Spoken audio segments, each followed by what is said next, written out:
Kita buka kitab pedoman kita pada kesempatan pagi hari ini melanjutkan bacaan 1 minggu yang lalu.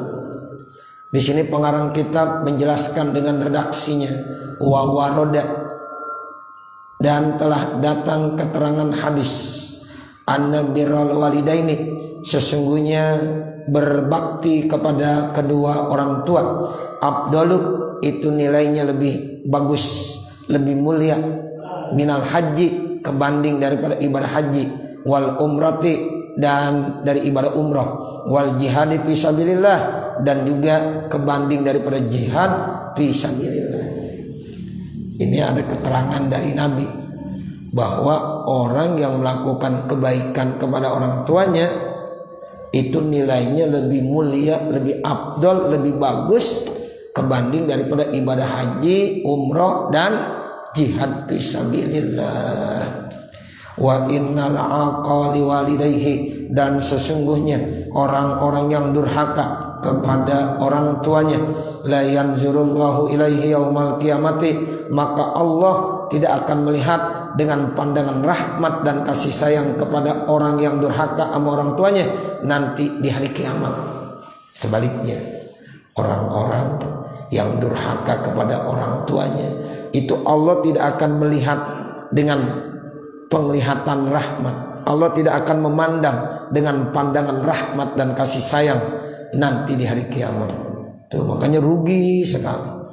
Enggak manfaat amal-amalnya, apapun yang dilakukannya itu karena didurhaka sama orang tua. Sholatnya tidak ada manfaatnya, puasanya tidak ada manfaatnya, bahkan semua ibadah-ibadah yang dilakukan tidak ada manfaatnya. Kenapa? Karena dia durhaka sama orang tua. Ridallah fi ridal walidain, wa suhtullah fi suhtil walidain. Ridhonya Allah tergantung pada ridho orang tua, murkanya Allah tergantung murka orang tua. Wa annahu, dan sesungguhnya lam yarju, ya, dia tidak akan berharap ya untuk mencium ya raihatal jannah, atau wa annahu lam yurih raihatal jannah, dan sesungguhnya dia tidak akan mencium bau surga.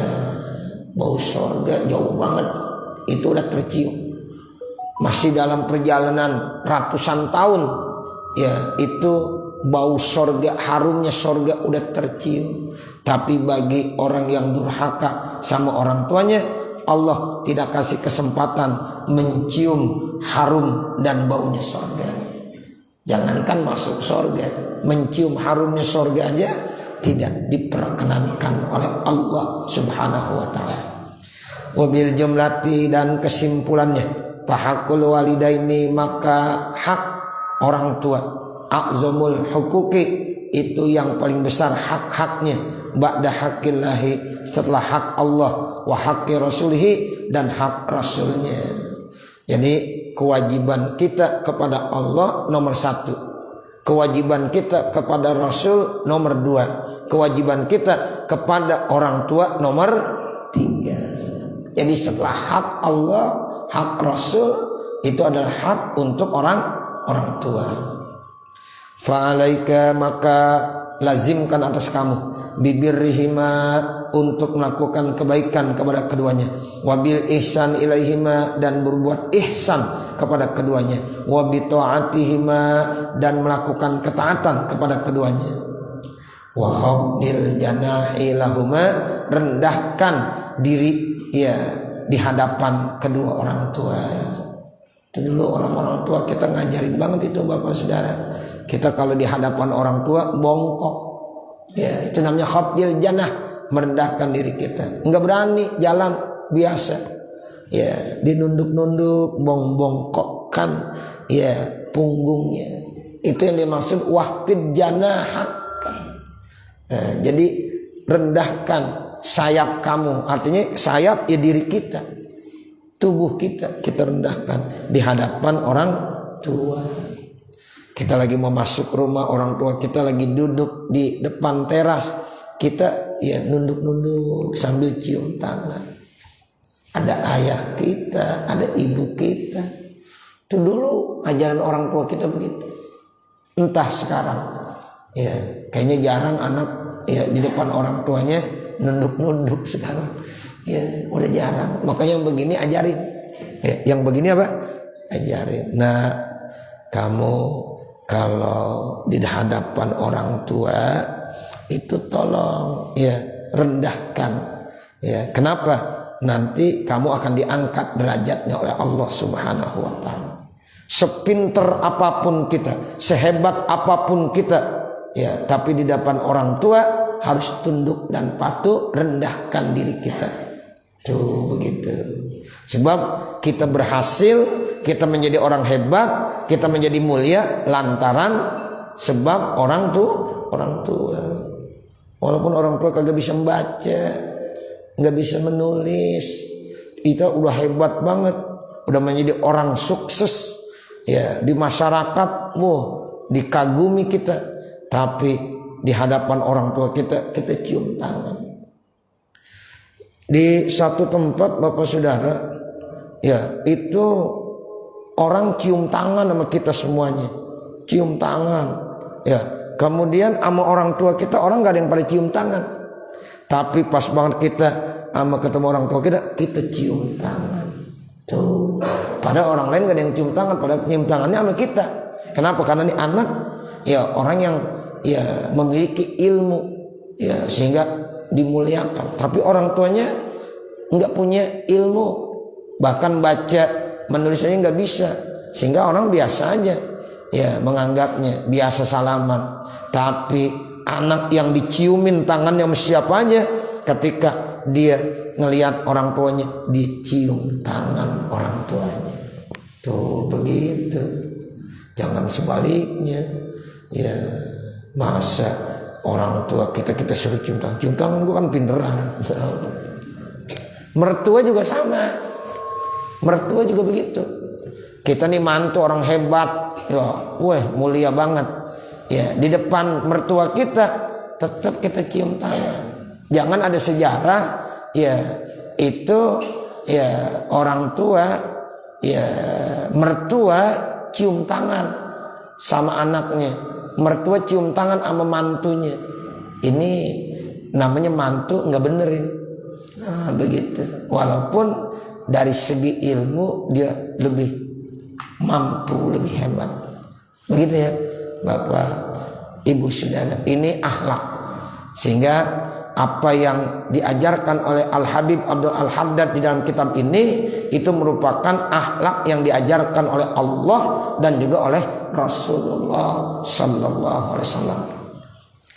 Wa bitaqdihima fil birri, dan dahulukan buat keduanya di dalam kebaikan, wassilati, dan untuk menyambung, wal ma'rufi, dan untuk melakukan kebaikan, ala nafsika, atas diri kamu. Kalau bisa ya sebelum kita buat diri kita apapun bentuknya, dahulukan buat orang tua kita. Wa ala ahlika, dan atas keluarga engkau, wa auladika, dan anak-anak engkau, min ghairi minnatin alaihim, tanpa mengungkit-ungkit atas keduanya. Anak memberikan apapun bentuknya jangan suka ngungkit-ngungkit. Ya, Baba kemarin kan sudah beliin ini, Nyak kan udah beliin ini, jangan diungkit-ungkit. Ya, nggak ada apa-apanya kita sebagai anak. Ya, jangankan baru memberikan itu, gunung sebesar apapun jadi emas kita kasih buat orang tua kita, belum ada apa-apanya. Kalau kita lihat bagaimana kasih sayang orang tua kita, lebih-lebih ibu. Makanya jangan suka ya mengungkit-ungkit, ibu kemarin sudah bagi duit, sekarang udah minta lagi. Nah, gitu. Jangan suka ngungkit-ngungkit apapun yang pernah kita berikan sebagai ya anak melakukan kebaikan kepada orang tuanya. Walastis qalihima, dan tidak boleh membebankan kepada keduanya. Jangan kasih beban. Ya, orang tua kita ada cerita anaknya udah sukses, udah berhasil, malah orang tuanya disuruh kerja. Ya, ibu daripada nggak ngapa-ngapain, udah di rumah aja dah, kerja ntar saya gaji bu. Astagfirullah. Ya. Begitu Bapak, Ibu, Saudara, jangan sampai kita menjadi anak yang durhaka. Masa orang tuanya dijadikan pembantu. Ya, ini kata Nabi, nanti di akhir zaman ada seorang budak itu menjadi tuannya. Tuh, itu maksudnya anak sudah berani-berani menyuruh-nyuruh orang tuanya. Ibu ngomong, anak saya aja dah Bu, daripada ibu gak kemana-mana, saya kan kerja, istri saya kerja, ini anak gak ada yang ngurusin, ibu dah yang ngomong tiap hari, nanti sebulan saya kasih ya gaji. Tuh, na'udzubillah min dzalik. Jangan sampai membebankan, memberatkan ya daripada orang tua. Orang tua kita kalau udah tua tuh, yang bagus udah suruh pada ngaji aja. Udah ibu bapak gak usah ngapa-ngapain, ngaji aja. Ya, duit ntar saya yang kasih. Ya, mau ngaji perlu dana berapa, saya kasih. Kalau anak yang udah sukses tuh yang bagus begitu. Ya, dulu masih muda-mudanya ngurusin kita kan.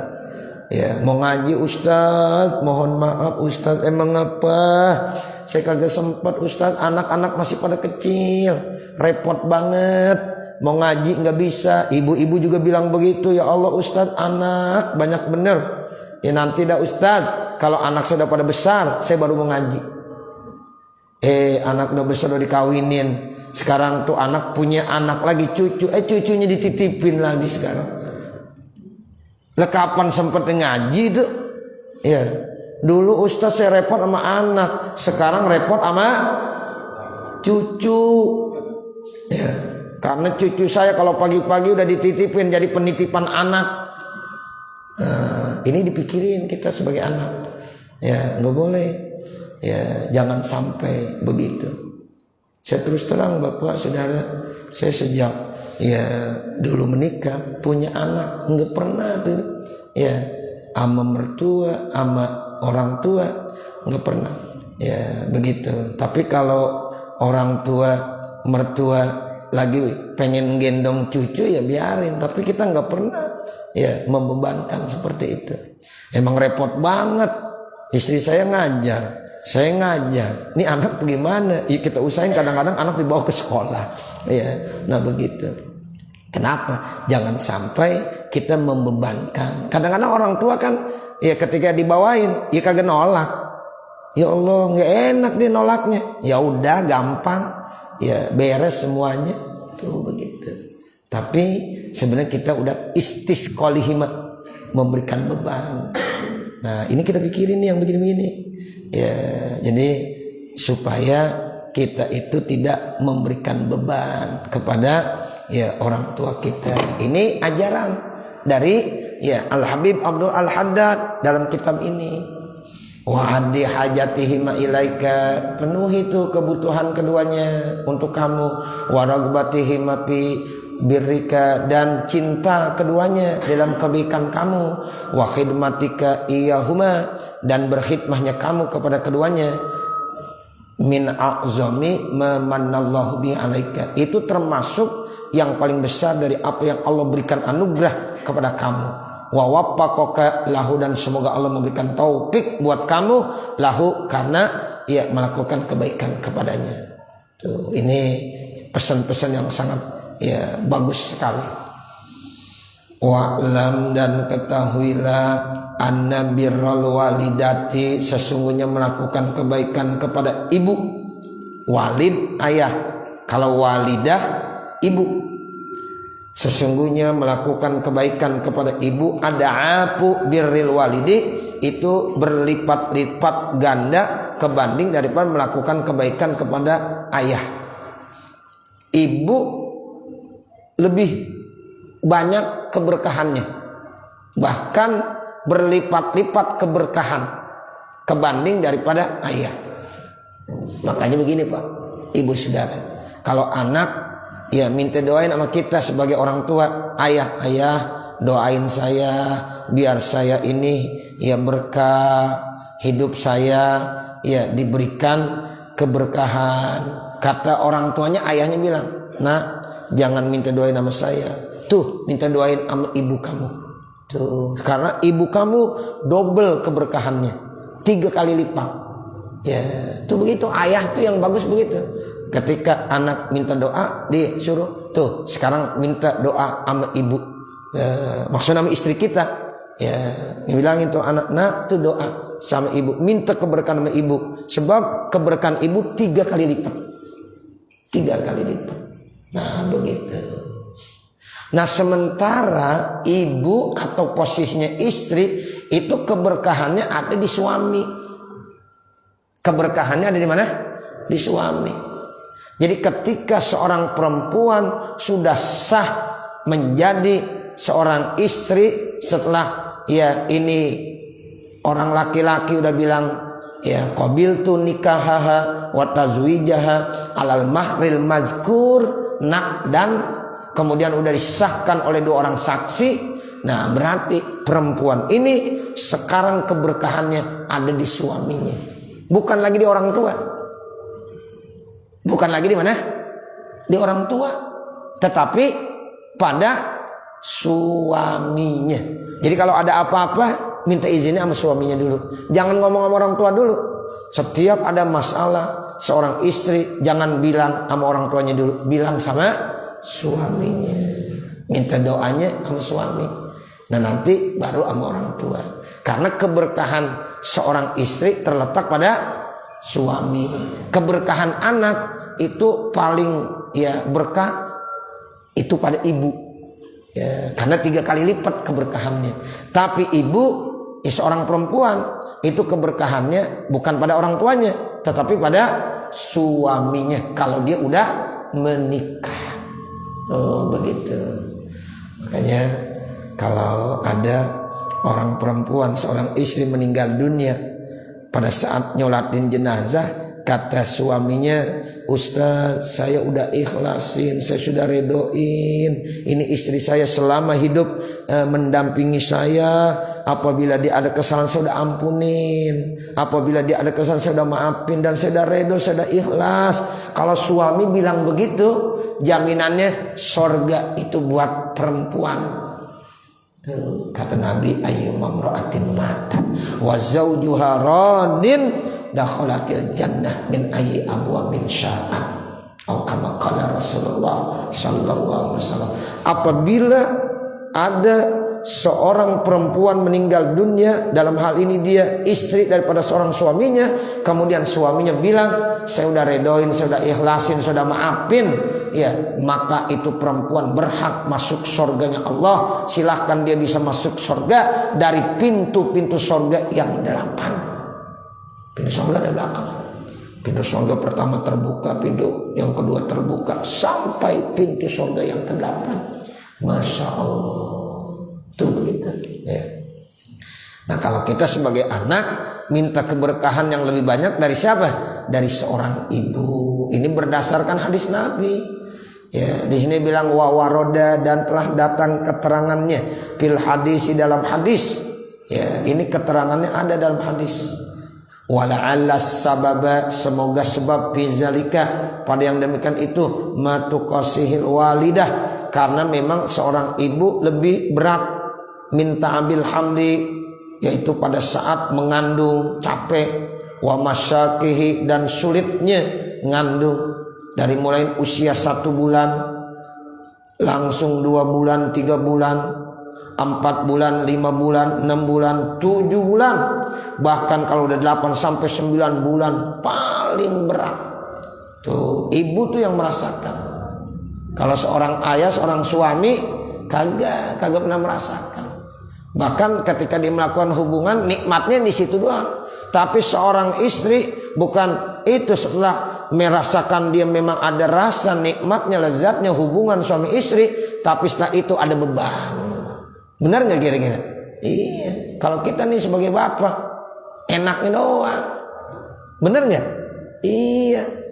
Ya, 10 menit, 15 menit enaknya. Tapi seorang istri setelah itu akan mengandung.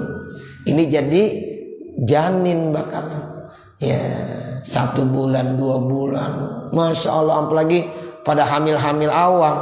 Ya, 2 bulan, 3 bulan. Enak terus. Dikit-dikit mau uwe mulu. Ya, itu. Ngelihat apa aja. Mau muntah. Tuh begitu. Kecuali ngeliat duit kaget.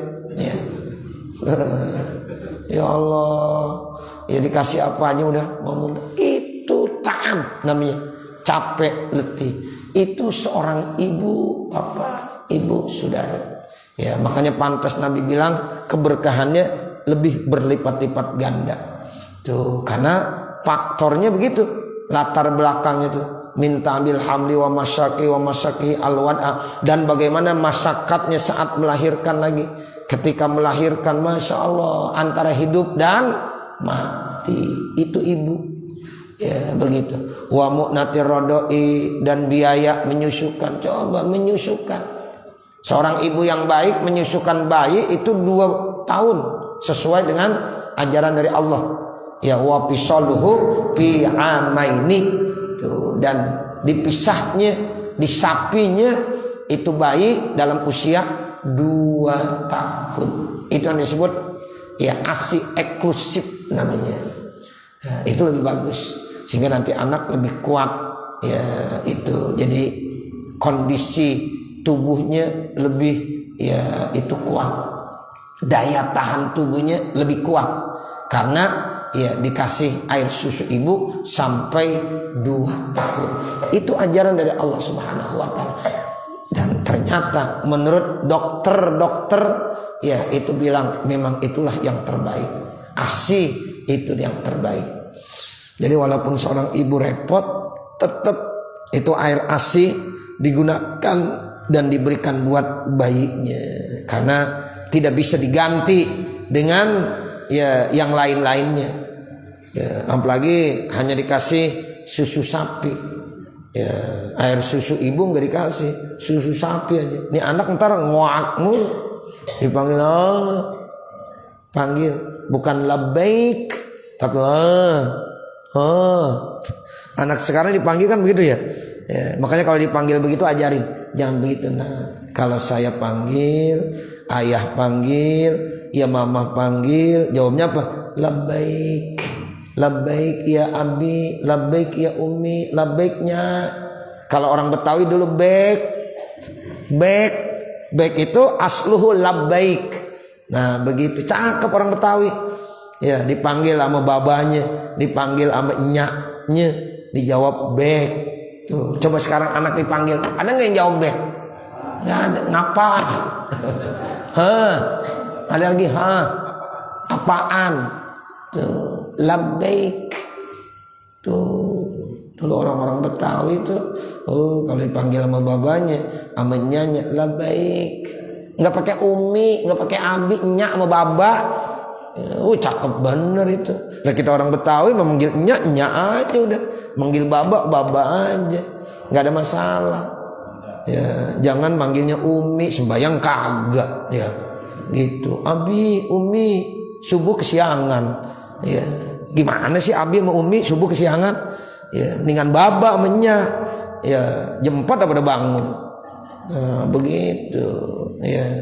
Jadi ini diajarkan oleh Rasulullah Sallallahu Alaihi Wasallam. Itu biaya menyusukan kalau ditukar dengan dananya, Masya Allah nggak ada harganya air susu ibu itu. Wa tarbiyati, tarbiyah pendidikan, wa mazidil hanani, tambah kasih sayang, wasyafaqati, sama lembutnya seorang ibu, kasih sayangnya seorang ibu, Masya Allah tidak ada yang bisa membandinginya. Kalau ayah kadang-kadang kurang sabar, tapi kalau ibu sabar banget. Ya, itu namanya syafaqahnya, rasa sayangnya kepada ibu, ya, rasa ya rindunya seorang ibu kepada anak. Nah begitu ya. Wallahu a'lam, dan Allah yang maha mengetahui. Nah nanti baru wa qad qala rajulun lin nabiyyi sallallahu alaihi wasallam, ditandain sampai situ. Mudah-mudahan apa yang kita baca pada kesempatan pagi hari ini ada manfaatnya, khususnya untuk pribadi saya, dan mudah-mudahan juga untuk para hadirin hadirat jamaah sekalian. Akhirnya manakala di sana sini terdapat kesalahan dan kekurangan, saya mohon dibukakan pintu maaf yang sebesar-besarnya. Wa mal kamal illa lillah, tidak ada yang sempurna kecuali hanya Allah Subhanahu wa taala. Sebelum kita tutup dengan pembacaan doa, saya hanya memberikan informasi terkait dengan kegiatan peringatan Maulid Nabi Muhammad ya, dan pengajian itu insya Allah akan dilaksanakan pada tanggal 12 November di Pondok Pesantren At-Thahiri Al-Muflihun Anyar, hari Sabtu tanggal 12 November. Untuk itu saya berharap segenap pengurus DKM Masjid Jami At-Taqwa dan jamaahnya, baik bapaknya maupun ibu yang memang ada keluangan waktu, silahkan untuk bisa hadir dalam acara tersebut. Dan juga panitia itu memberikan informasi memang kegiatan untuk maulid cukup besar. Itu sampai kalau ngelihat dari anggaran yang kemarin rapat itu 110 juta. Nah, sehingga ini perlu dibantu. Nah, makanya saya ya dan panitia berharap kepada segenap DKM dan jamaah-jamaah yang lagi ada keluasan rezekinya, mari kita bantu dari masjid-masjid, dari musola-musola. Ya, mudah-mudahan insya Allah dana tersebut kalau kita rame-ramein, insya Allah nggak ada yang berat, insya Allah ringan ya. Nah, bagaimana caranya nanti DKM masjid dan musola yang mengatur masing-masing ya, seperti itu. Kemudian ya, peringatan maulid tersebut insya Allah akan dimulai jam 7:30 Bapak, karena mau ya kita membaca maulid secara full. Dan tim hadroh ini gabungan dari beberapa masjid dan musola, termasuk Masjid Jami At-Taqwa dilibatkan tim hadrohnya. Nanti akan berkolaborasi dengan yaitu ya tim hadroh dari masjid-masjid dan musola yang lain. Ya, seperti itu Bapak Saudara. Mudah-mudahan doakan semoga acara peringatan Maulid tersebut bisa berjalan dengan lancar dan sukses, dan mudah-mudahan kita dikasih sehat, panjang umur, ada keluangan waktu sehingga bisa hadir ya dalam acara tersebut. Terima kasih. Mari sama-sama kita baca Fatihah. Mudah-mudahan Allah senantiasa memberikan kebaikan-kebaikan buat kita semuanya. Al-Fatihah ala tilkan niyah wa ila hadratin Nabi Muhammadin sallallahu alaihi wasallam. Al-Fatihah. Bismillahirrahmanirrahim. Alhamdulillahirabbil alamin. Ar-Rahmanir-Rahim. Maliki yaumiddin. Iyyaka na'budu wa iyyaka nasta'in. Ihdinas siratal mustaqim. Siratal ladzina an'amta 'alaihim ghairil maghdubi 'alaihim waladdallin. Rabbighfirli wa liwalidayya amin. Bismillahirrahmanirrahim. Alhamdulillahirabbil alamin. Hamdan yuwaffi ni'amahu wa yukafi mazidah. Ya Rabbana lakal hamdu wa lakas syukru kama yanbaghi li jalali wajhikal karim wa li 'azimi sultanik. Subhanaka la nuhsi thana'an 'alaika kama asnaita ala nafsik wa lakal hamdu hatta tarda. Allahumma shalli ala sayyidina Muhammad wa ala ali sayyidina Muhammad salatan tansuru biha as-sudur wa tahunu biha al-umur wa sallim tasliman katsiran daiman ila yaumil ba'ts wal nusyur. Innaka malikun rabbun ghafur. Allahumma shrah lana sudurana wa yassir lana umurana warham amwatana washfi mardana waqdi hawaijana wahdim bisolihati a'malana birahmatika ya arhamar rahimin. Rabbana atina fid dunya hasanah wa fil akhirati hasanah wa qina azabannar. Wa sallallahu ala sayyidina Muhammadin wa ala alihi wa sahbihi wa sallam. Walhamdulillahi rabbil alamin. Wassalamualaikum warahmatullahi wabarakatuh.